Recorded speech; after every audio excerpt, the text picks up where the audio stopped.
Gee, I'm in my little chair over near the window. Being near the window doesn't mean anything because it's dark outside anyway.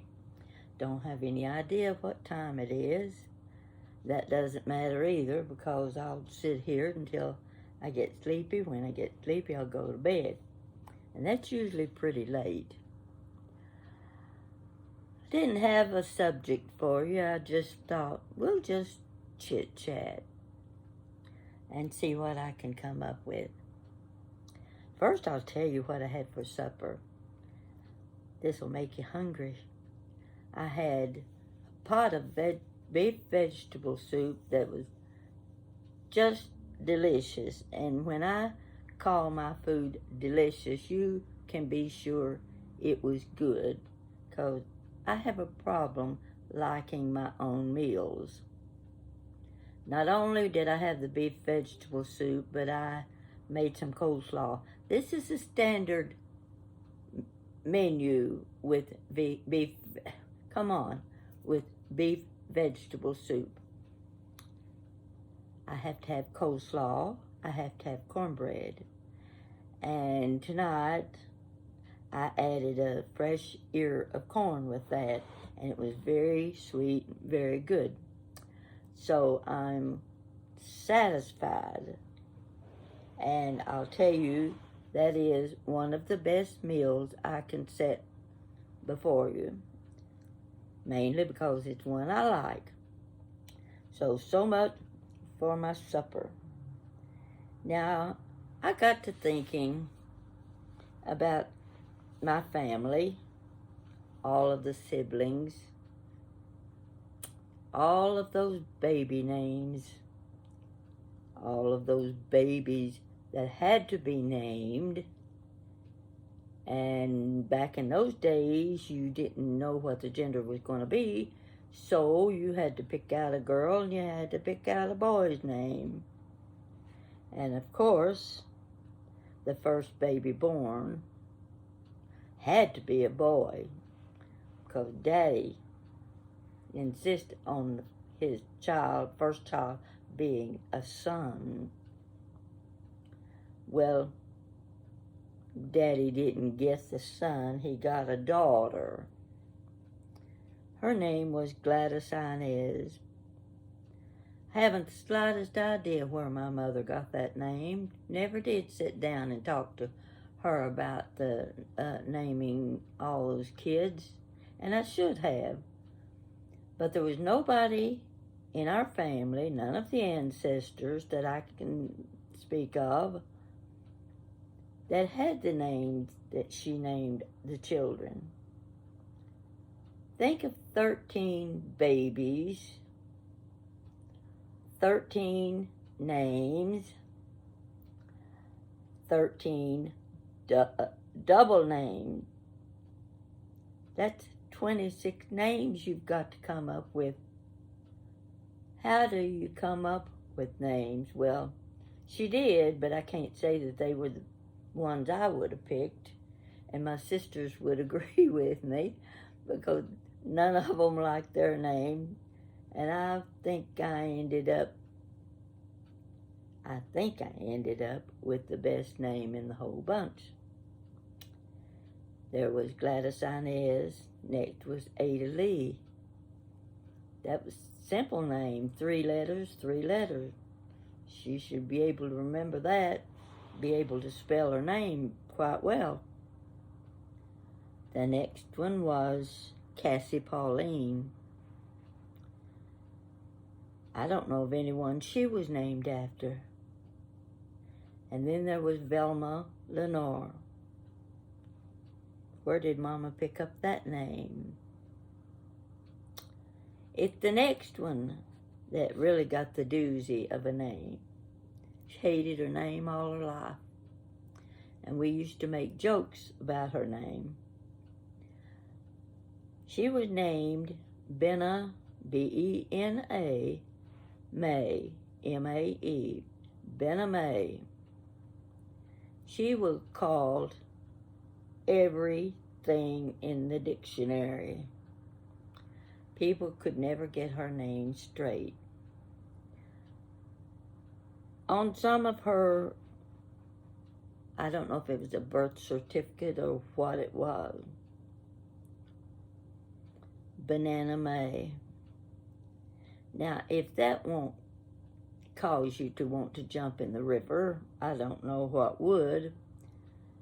It didn't make her happy, and it didn't give her a good personality either. Banana May, called Banana May. One person called her Beaver Ray. Oh, it went from one name to another. So she lived with that name, Banana May, for 89 years. And we would always laugh when we started talking about our family names. The next sister was Amanda Jeanette. Now, Amanda was my grandmother's name, but my sister went by Jeanette.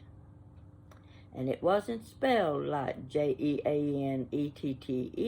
No, her name was spelled Janette, Jeanette. And we called her Net. There was Ben and Net. The next sister was Betty Ruth. She only lived to be 2 years old. They said she was the prettiest. They said she was the sweetest. And she died of dysentery. Now, my sister gave me something before she died. Mama had given it to her. And I'm going to say, if you're my age, somewhere in your family, you've got one of these. You see this? It's what they call the little bronzing the baby shoes. Now, if you look close, you can see the inside of those little shoes. They were well worn. See the little buckle? There you go. These were baby Betty Ruth's shoes. Mama had them bronzed. They're the only ones in the family. And I can remember seeing these in a lot of houses when I was growing up. That was just a trendy thing to do, was when your child had outgrown the shoes, you took them and you had them bronzed. So these are the only thing my family had of Betty Ruth. There were no photographs, no clothing, no nothing. Just her little baby shoes. So I think they're so cute. And so my sister gave them to me. I don't know what will happen to these shoes, but I hope somebody will care enough to want them. Put that aside.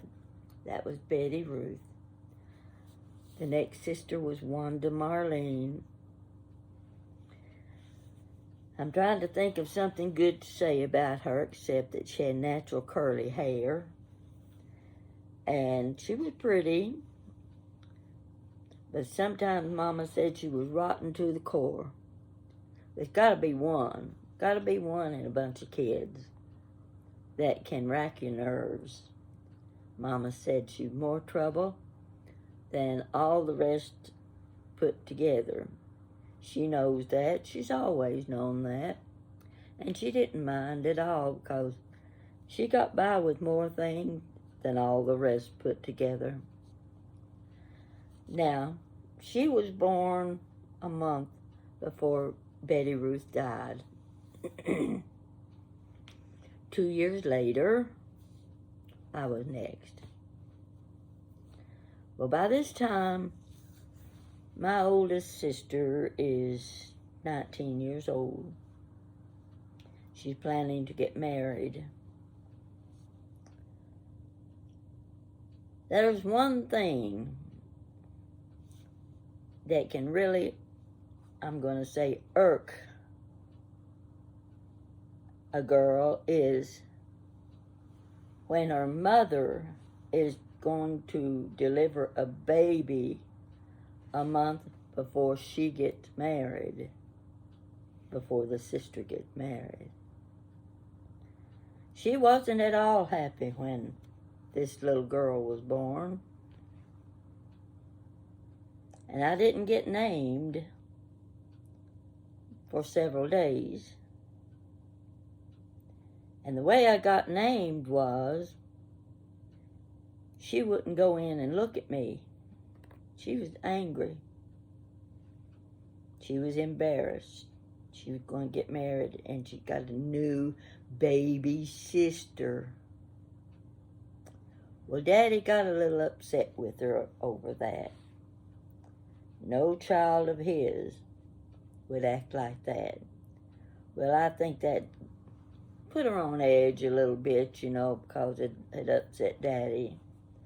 So she goes in and she looks at me, and I guess she started getting used to seeing me, and finally, guess who gave me my name? She did. She was the one that chose Patricia Fay. Now, there was one baby girl born after I was, and then 2 boys. The next baby girl was named Sally Jean. She died at birth. Then there was my brother. His name was Don Wayne. After him was another baby boy named Danny Richard. He was also died at birth. So that was all 13 of the babies. And Mama raised 9 of us. Now, I got to looking at the name people give babies. If they're not family names, how do they choose the name? Especially when you don't know if it's going to be a boy or a girl. That means you've got to scrounge up 2 names. And I've wondered about things like this. If you named your little boy James, why was he called Jimmy? You name your child William and call him Bill? Where did they get the name Bill out of William? Benjamin, Benny. Yes, of course. He's going to be called Benny the rest of his life. Henry gets called Buddy. That one doesn't make a bit of sense. Now this one you'll recognize. John is called Jack. I always thought that's so ridiculous. Why do you name a child John and call him Jack? It goes on. Charles is called Chuck. Theodore. Ted. You get Ted out of Theodore. And there's Donald. Well, in my brother's case, he was not a Donald. He was just a Don. I knew a lady in Tennessee. She was an only child, and of course, when she was born, they didn't know if it's going to be a boy or a girl, but Dad was a big farmer. He was going to have a son. He was going to have a boy. But unfortunately, Junior didn't come along. He had a little girl. So he wasn't going to have a child named after him after all. But his name was Charles. The mother's name was Pauline. Ah! Put the two names together and you get Charlene. That was the daughter's name. Now I wonder sometimes why people don't think you name a child George, but you spell it Jorge. Why would you give a child a name spelled that way when throughout life, every time someone writes his name down, he has to spell it for them? See, that's also what I thought about. I've thought for years about my name, my last name, O'Neill. No, it's not the Catholic spelling of O apostrophe Neil. It's the Protestant spelling, O apostrophe Neal. I always have to spell my last name, but that's okay. A name like Abraham. You name your child Abraham, and I had a great uncle named Abraham. They called him Abe. Who would name a child River? Well, we all know of one. He was a celebrity, of course. Now you may wonder why I'm going over these names, but I just found it interesting the way people spell names, why they are given a double name, and instead of going by their first name, they go by their second name. I had a great uncle and a great great uncle named Jesse Ben. And I've thought about it. They both served in the military. One of them died at, you know where in Pennsylvania, the big battle in Pennsylvania. That's where he died and was buried. Jesse Ben. Now, would you spell his name Jesse? Or would you spell his name Jessie? Well, my uncles were the first. So anywhere in the family history I see the name Jesse Ben, I know who it is, because there were only two of them that I know of down through history. Now, when my child was born, my first baby, what was I going to call her? I got to thinking, I know she'll be smart, but she might not be. I want to give her a simple name, a name that's easy to pronounce, a name she can spell in case she, not all that smart, because I'm not all that smart, so I didn't expect her to have an IQ of 160. So I wanted her to have a name that was easy to pronounce and easy to spell. What could be better than Jan? Jan. That was a winner, and that's what she got. She got Jan Elizabeth. She got the Elizabeth because that's my mother's name. People called her Lizzie. I never did like Lizzie.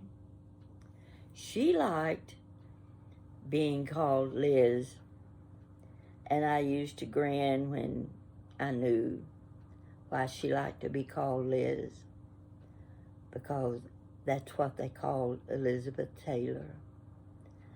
And my mother made the connection with Elizabeth Taylor when they called her Liz. Yeah, vanity. So I said, no, I couldn't name my child Angel because more than likely I'd end up with a little brat. I couldn't call her Blessing because she wasn't really considered a blessing at birth because I wasn't ready. We didn't have any money. We couldn't afford a baby. My husband was in school. We needed to wait a while. So this baby wasn't exactly considered a blessing. No, she wouldn't get that name. A miracle? Nah, everybody I knew was having babies then. You wouldn't call that a miracle. It was basically an accident, if you know what I mean. Okay, let's go on to some more names. Why would a person call their child Jethro, Hector, Gunner, Arco? Well, don't look at me like, how can you say that? I'll say, blame your mother. She's the one that named you, not me. I was working in Tennessee for the Department of Human Services, and we had clients, set of twins that would come in, 2 men, twins now. And I always remembered their names. The first twin was named Sooner. What would be the natural name to give his brother? Later. Sooner and Later were twins. You can drum that over in your mind a little bit and see what you come up with. I figured a man that would name his child, or a couple that would name their newborn baby Huxtable, was wanting a girl, and they got a boy instead. So they named him Huxtable. Now, I want to add a little bit to these baby names. My sister, Benna Mae, she was expecting her baby. She was living in Louisville. She would come home on weekends, and I was in the bedroom with her, and one of my other sisters was with us. We usually closed the bedroom door when we wanted to just chat and gossip and talk about things we didn't want everybody else listening to. So my sister said, if you have a boy, she said, if you have a girl, what are you going to name the baby? She said, well, we've thought about it, and we thought maybe we might give the baby a family name. We might name the baby after his mother. Well, of course we said, what's his mother's name? As straight-faced as she could be, she said, Fanny Myrtle Gertrude. That was the killer. My sister and I hit the bed. We rolled on the bed laughing. laughing so hard, and we said, "You've made that up, haven't you?" And she said, "No, that's her name, Fanny Myrtle Gertrude." So, that's why she has such a sour personality. I think it would have affected me a little bit. So we laughed and we laughed and we laughed. We couldn't believe a child could be named Fanny Myrtle Gertrude. But now keep in mind, those are old-fashioned names. And we've heard all kinds. Now when my son was, I named him, again, I said, well, just in case he's not real smart and has trouble learning how to spell his name, I'll give him a simple name too. So I named him Gregory. And he was always called Greg. He was about 7 years old. And one day I went into his bedroom and I looked at his bedroom door, and there was something scratched across the middle of the door. That child had taken a pen and scratched his name across the door.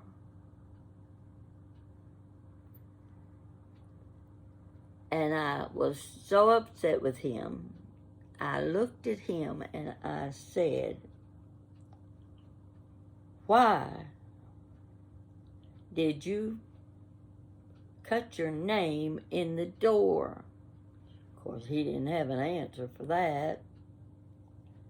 I said, "If you were going to do it, the least you could have done was spell your name right." He had spelled Gregory, Gregory. I left it there. I didn't try to paint over it, cover it up. I said, that name's going to stay in that door.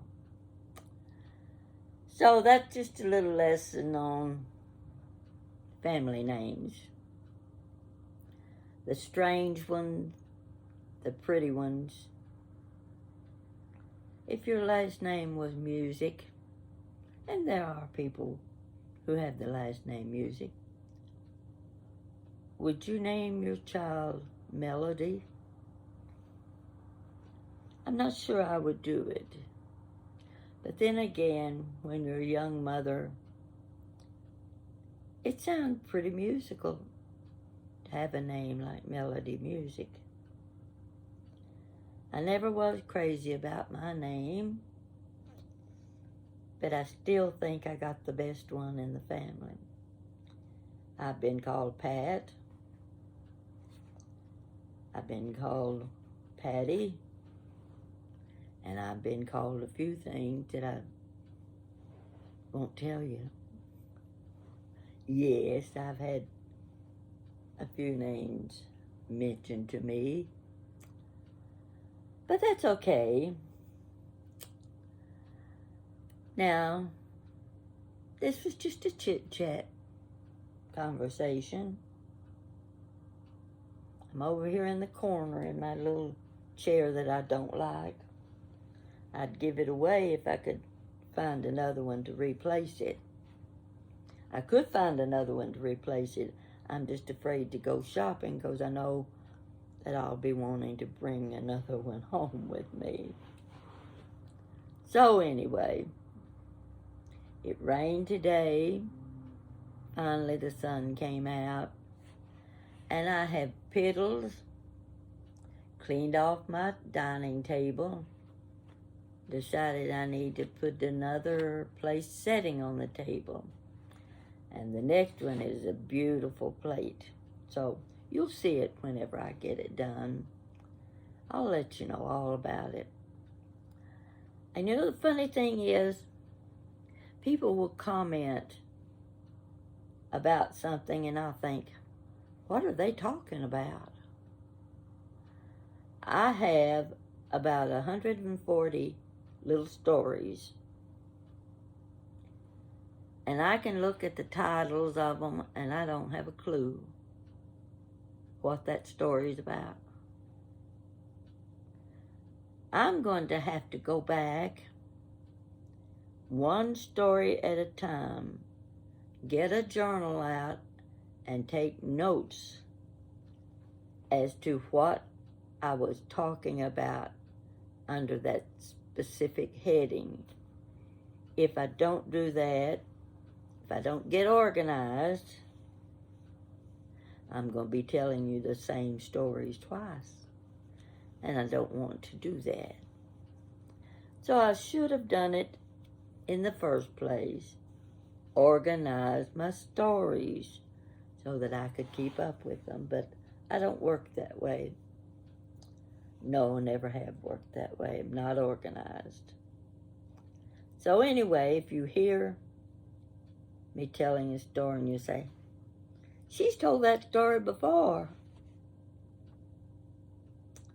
Well, all you have to do is say, Pat, you've told this story before. That's okay. That'll be okay. I'm going to go in and eat peaches. I bought the best peaches I've had in forever. They are so big, sweet, and juicy.